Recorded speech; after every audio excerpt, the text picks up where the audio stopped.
What is going on, beautiful people? How are you? Cold Front Mafia. I am in the building, and today we have some fun on our hands. DJ Moore is the splash wide receiver that the Buffalo Bills Mafia has been looking for years now. And I know that even though the front office and Brandon Beane and Joe Brady went out and traded for DJ Moore, they gave up a second-round pick.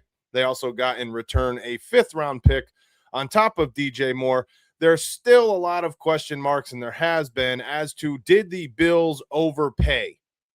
Did they give up too much for someone who may not even be what some think is a wide receiver one? I don't agree. I think he is. I'm going to show you why. However, you're going to have to make your determination in terms of, did the Bills make a good move by giving up what they gave in return for DJ Moore for the 26-27 season and the next few years following? This is the most recent, okay? This is what people feel about DJ Moore, and I'm not too sure why, but this is out there. You can see this report coming out from an NFL executive. We don't know who, but it's been said that he was going to get cut anyways and released by the Chicago Bears. And then the Bills came around and give them a second-round pick for him and $40 million in guaranteed monies. What is going on? That is a thing. It is out there. Again, you're going to have to say what you say and feel what you feel.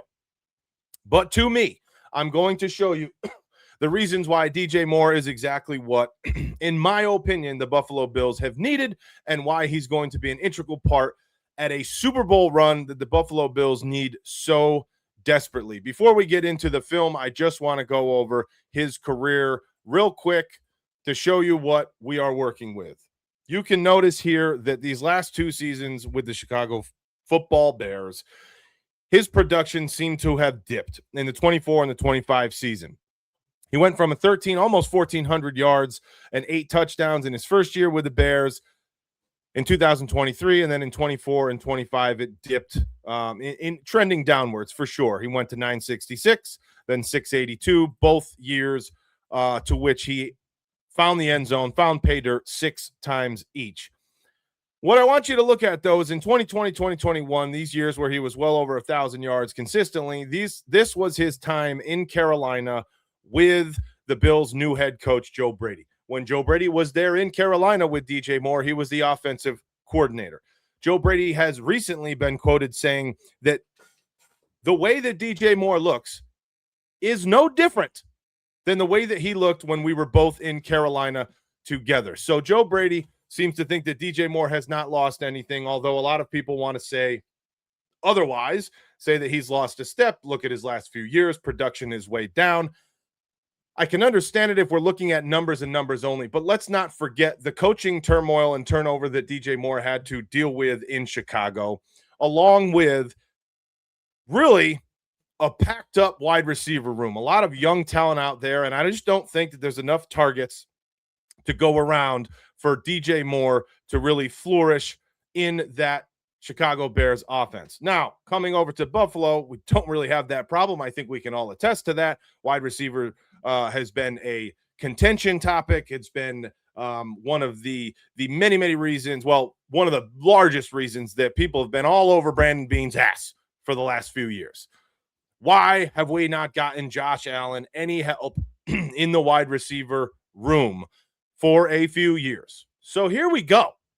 All right, let's get right into it. This is the help that Josh Allen needed and the Buffalo Bills needed, and we're going to get into some reasons why. We're going to start off with DJ Moore here. You can see him down on the bottom left of your screen, okay? A little motion to the left-hand side. Play action, as what always happens. Caleb Williams rolls to his right. DJ Moore, as you can see now in the middle of the field, has a hand on his shoulder. He's almost fighting against pass interference or a holding call, in my opinion. DJ Moore is a strong-bodied dude.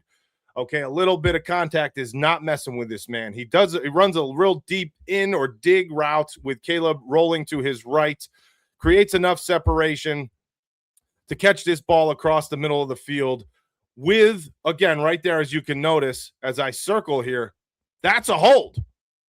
Doesn't matter to DJ Moore, gets his separation, completes a 15, 20-yard in or dig route. That's a first down, moving the chains. Please tell me another receiver on the Buffalo Bills that completes that pass the majority of the time. I don't see it. Now we have it. Okay, that's just one example of DJ Moore using his body, using his strength, actually pushing out this defensive back with a hand on his shoulder, a little jab step to his left, faking this corner or sideline route, as you'll see here, right there, strong left foot, just a little jab, getting that cornerback to take one or two steps in the wrong direction, creating that 3-yard separation, opening it up for Caleb Williams to throw on the run, which Josh Allen has that arm talent. Not many quarterbacks do, but Josh Allen and Caleb Williams have a lot of similarities. I think that also bodes well for Caleb Williams. Again, really haven't seen that consistently out of Buffalo Bills wide receivers in the last few years, have we? No. And if you think we have, wrong. Next, Caleb Williams also down on the bottom of your side of your screen. I want to just show you that they have 3 receivers right, including that tight end. Caleb Williams is on a lonely island here. And you'll notice as we drop back, a little bit of a soft, it looks like almost a cover 3 defense here, maybe even quarters with that top safety, that top corner dropping back into his quarter or quads, if you will. Now, you see the separation that Caleb Williams, that DJ Moore has on the bottom of the screen. He's in full speed. What I want you to notice on this comeback route, yes, he has some separation to begin with. They're playing relatively soft, but I want you to notice how quick he gets out of his route, out of the break, and immediately is coming back to the football. You see a lot of slower receivers without strong and quick feet that take 4 or 5 steps actually to break down from full speed like this was, create diversion in direction to then come back to the football. Not DJ Moore. I want you to count them. You tell me what you feel that it took him in terms of the amount of volume, steps, to break down from full speed, turn around, come back to the football. Because he is in full speed. I'm going to play it from the beginning just so we have the real time.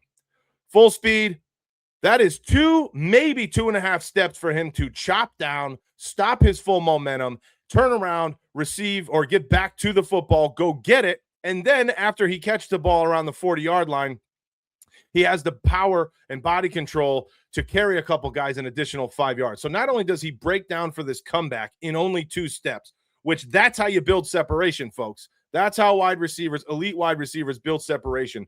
Full speed, breakdown, redirection within 2 steps, catches the ball on the 40 because he comes back to the football, then carries 2 guys, 3 guys, 4 guys, an additional 5 yards of run after the catch. Again, strength, speed, and quickness with diversion of his direction. Love this out of DJ Moore. And this is consistent out of him. And this was last year's film. So just because his numbers have faltered, again, I truly believe that it's because of there was not enough targets to go around to all 4 to 5 receivers. And they've made their choice. They're going to the Adunzes of the world, the young guns. DJ Moore's only 28, but they're going to the young guys with Caleb versus spreading the ball DJ Moore's way consistently. Next up, DJ Moore up top. This is a little bit more of a spread formation. You got 3 on top, 2 on the bottom. You have an extra lineman there, really a tight end on the bottom of the screen. So you basically have 5 receivers, empty back set for Caleb Williams against the Minnesota Vikings. He's up top. He's getting pressed. Now here's the release. Okay, they're dropping into what, again, looks like either a 2, maybe a cover 3. You see the corner actually release from DJ Moore, and I want you to see what DJ Moore does after this release. He knows now that there's release.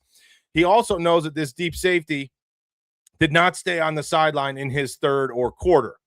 Either way, he's peeling towards the inside to get Caleb Williams a throwing angle and a pocket for him to fit that ball in, which ends up getting completed. And here we go again. DJ Moore after the catch broke 1 tackle, made another guy miss. Right here, separation. As soon as he realizes that corner is not on him as man, or he's not dropping deep to his third or quarter, you see that big pocket of emptiness. Showing you here what I believe to be potentially cover 3, could be a 2 high safety look in like a Tampa zone. You could see the other linebackers, the mid level. in the middle of the field. But here's what Caleb Williams is initially looking at, and he notices that it's all stuffed up in the center, and he's really doing a good job of diverting the attention to the center of the field. So kudos to Caleb here as well. But DJ Moore understands his assignment, and he finds the pocket of this zone just behind that second level, which off the ball kind of jammed him for 10 or so yards. Good acrobatic catch, makes the first guy miss, and gets an additional 9 to 10 yards after point of contact and run after the catch. All in all, this is strength, speed that we saw in the first clip, 2 clips, and now we're talking about zone awareness, pocket awareness. This is a quarterback's best friend, okay? Although that defensive safety, that back safety was not playing that deep third up the sideline, DJ Moore still peeled his route off to the inside, understanding that there's a pocket there and understanding that the progression of Caleb Williams was not to go middle left and then all the way over to the sideline if he were to continue that route up the sideline. So he peeled it off a bit, found the pocket, and then he trusts himself. He jumps up, acrobatic catch, comes down, stiff arms one guy, throws his ass to the ground, then continues for another 8 or 9 yards. This is wide receiver 1 stuff. And quite frankly, you have no guarantee if a second rounder is going to be able to produce at this level. If he was 34, I'd say, okay, maybe not. Man's 28. He's got a lot of football left. This is wide receiver 1 stuff, and it's consistent. It's not 3 or 4 plays a year. It's early, and it's often. Next, this is going to throw some people off. There he is. There is DJ Moore lining up in the backfield. I would say Wildcat, but there's still a center. I'm sorry, still a quarterback on the center. So you got Trips right. You got Loveland here on the left-hand side. This is basically a zone read, if you will, with a bunch of motion coming across. I'll show you here in a second. Watch what the linemen do. They're all shifting to their right, and then you see the Trips receivers coming down the line to try to get some kickouts. Now, this is just kudos and a testament to DJ Moore's ball skills, okay? Ball in hand, DJ Moore is not done. He is not a possession-only receiver. This proves that. Gets the handoff, has to understand the concept of the run, shifting linemen, cracking down underneath wide receivers to kick out or push out certain blocks, and he makes his read. Now, is this a 10, 15, 20, 40-yard run? No, it's not. This is a solid 5-6 yard run, but watch his body movement in full time. That's almost 2 cutbacks, and then what he does is he almost makes that the tackle, the pile, move forward. So coming out of a wide receiver, you're not seeing that. He's inviting the contact. He's not running from it. He's not trying to get away from it. As you can see here, I'm alluding to all what the linemen are doing, and then these crack blocks, well, these pull blocks by the wide receivers. He comes in between basically the B, almost C gap, cuts it back to the A style, sees that little sliver of room, and then knocks zero really square on his ass. That's a wide receiver knocking a middle linebacker onto his ass trying to fill a gap. Here we go. Watch zero and see you later. No. So listen, I'm just saying I wanted to throw this in there because he's versatile as well. He's not your Jamar Chase, Justin Jefferson style as much as some would like to see. Okay, that's fine. But he can line up anywhere on the football field and make an impact, as you see here when he's lining up as HB1. Again, DJ Moore is my wide receiver 1 every day of the week, including Sundays. Now, I want to show you this because, like it or not, Joe Brady is still going to be calling plays. I'm not making an argument to where he shouldn't be. I'm not making an argument to where he should be, but he is, okay? That's the facts. And what we have with Joe Brady calling offense, screen pass and the screen game is not going anywhere, folks. I hate to tell you. Okay, the Buffalo Bills will still be running a plethora of screens throughout this season, and DJ Moore will now be involved. Quite frankly, you have Shakir, DJ Moore, possibly on either side of the football. You don't know where the hell the ball is going. We can spread this thing out even more, and it's going to be hard to defend. Take a look and tell me if this looks familiar to you. DJ Moore, wide out with a bunch set. Little bit of a tiny motion.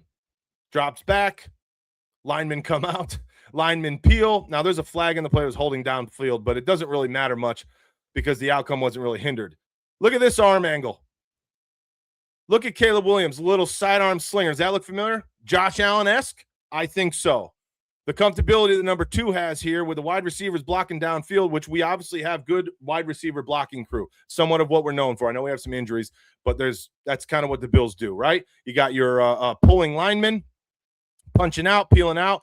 He makes a read. He sees a seam. That's a 9-yard play. Again, it was called back for holding downfield, but it wasn't the reason he got his 9 yards. So I wanted to show this play anyways. Now, he caught many, many screens throughout the year. This is just one example. But again, he's fitting the mold, and he has the ability athletically and strength-wise that the Bills are not accustomed to in the last few years worth of football.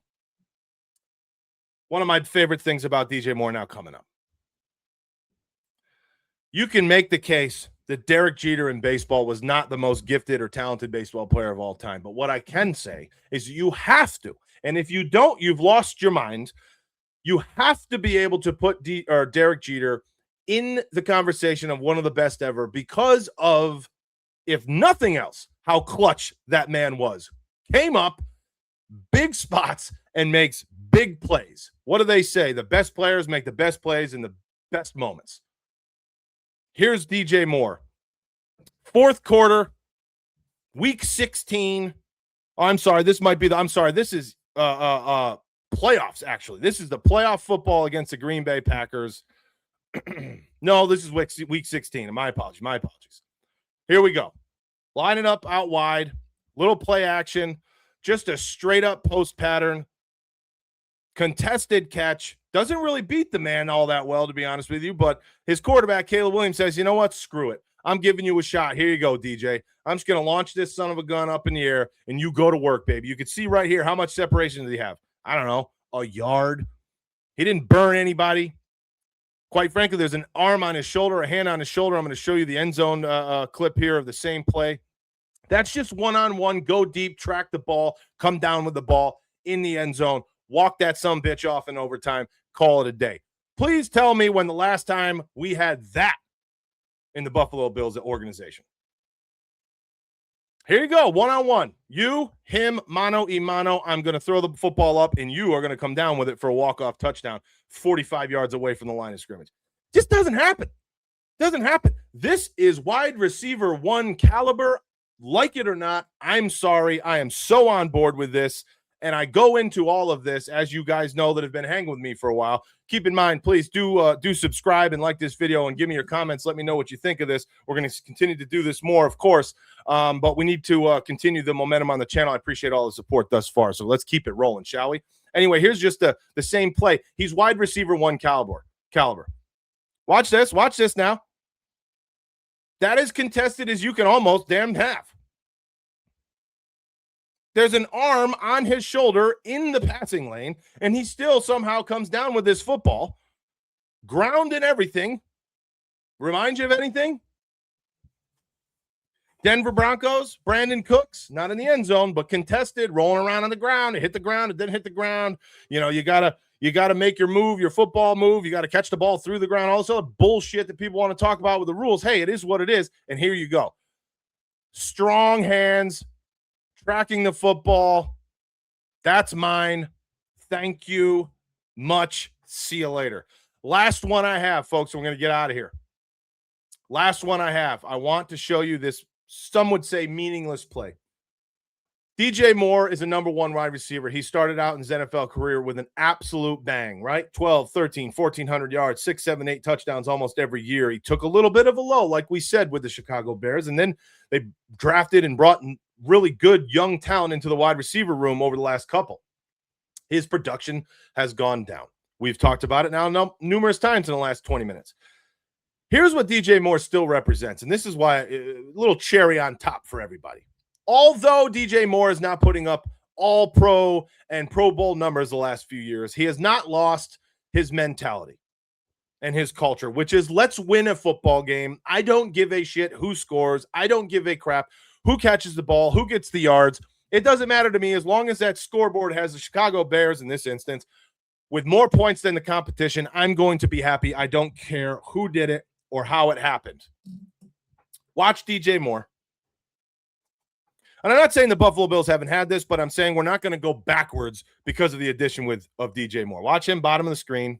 He's got nothing to do with this play.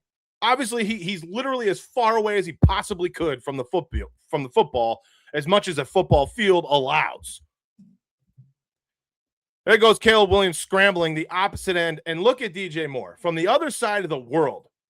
What is the famous clip of the Buffalo Bills in the last few years of a wide receiver doing a little dance, doing his head top march when somebody scores a touchdown 60 yards away was what it seems. Do you all remember? I'm going to make you remember. This gentleman went to the New England Patriots, and a lot of people were not so happy. Mac Hollins. This is the type of guy that Mac Hollins is. Now, I'm not saying exact characteristics or personalities, but I remember distinctly when I was watching this film, holy shit, that's what everyone loves about Mac Hollins. He's on the other end of the world, it seems. And when a Buffalo Bill scores a touchdown, he is celebrating just as if he scored the touchdown himself. So let's not think that for 1 second that DJ Moore is going to come in and be a prima donna issue.